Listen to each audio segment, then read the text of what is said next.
Your celebrity crime report. Hey, I'm Shane Smith from Shane Smith Law. Today in the news is former Tampa Buccaneer Antonio Brown, and he is in the news for not for anything good. He actually recently had an altercation with his ex-fiancé that involved the police and allegations of domestic violence. What happened was earlier this week, him and her had a disagreement. It looks like he tried to serve her with an informal eviction notice, giving her 7 days to get out of the house she's been living in, which that's not a lot of time. Doesn't seem like a class act, especially since she's the mother of his 4 children, okay?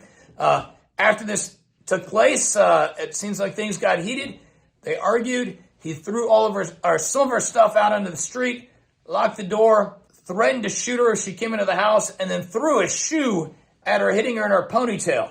Now, he didn't actually have contact with her other than ponytail, but she said she thought the shoe was meant for her face. Why he decided to throw a shoe, who knows?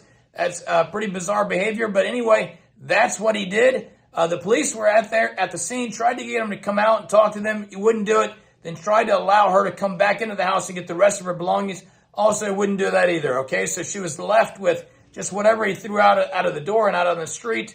And the police ultimately told her to go spend the night somewhere else because they thought it was a dangerous situation. The allegation was he had 2 guns in there inside of the house, okay? Now, the police the next day went to go file a risk protection order, but the judge turned it down. So now they're back today trying to file a arrest warrant for a domestic violence charge. Nobody answered the door. They believe he was inside, but in a domestic violence situation, they don't think there's imminent danger. A lot of times the police will just serve you, leave it there, and then come back and try to get you at a later date, maybe when you're not barricaded inside or when they know what's going on, when they know there's not a gun there, and hope you'll turn yourself in, especially when we've got a celebrity like this who think is going to get legal representation and negotiate a turn-in, basically, okay? That's what we would hope to happen. That's what the police would hope to happen because there's no real danger there for anybody involved if that takes place.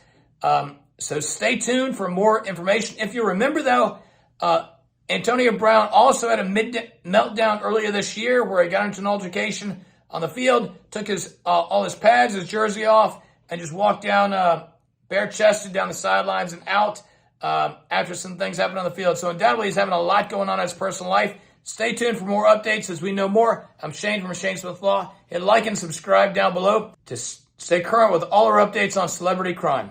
In pain, call Shane. 980-999-9999. 980-999-9999. Shane Smith Law. In pain, call Shane.